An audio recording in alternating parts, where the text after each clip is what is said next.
আপনি আমাকে বাড়িতে ডেকে মদ খাওয়ালেন কেন আঙ্কেল? তোমাদের তো প্রচুর টাকা উজ্জ্বল, আমার মেয়ে মালাকে তুমি বিয়ে করো না। ঠিক আছে, আজ থেকে তুমি আমার বউ। কোথায় যাচ্ছ উজ্জ্বল? কাল রাতে মদ খাইয়ে তোমার মতো একটা মোটা হাড়ির মতো মেয়েকে আমার গলায় ঝুলিয়ে দিয়েছে তোমার বাবা। তোমাকে আমি বউ বলে মানি না।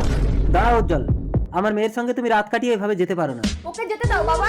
মালা, উজ্জ্বল, আরে মোটা হাড়ি আমার গলায় না, বাচ্চাটা হয়ে গেলে আমি জিমে যাব, ফিটনেস হব। তারপর বাচ্চার জন্ম দিয়েই মালা দিন রাত জিম করে নিজের শরীরটাকে ফুল ফিটনেস করে তুললো।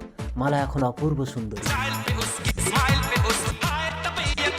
মা দেখো দেখো মেয়েটা কি সুন্দর। তুই চিন্তা করিস না উজ্জ্বল, আমার তো প্রচুর টাকা, একটা চুরি মারবো, ওই মেয়ে আমার পায়ে এসে পড়বে। এই লড়কি, মালা, চলে আয় মালা।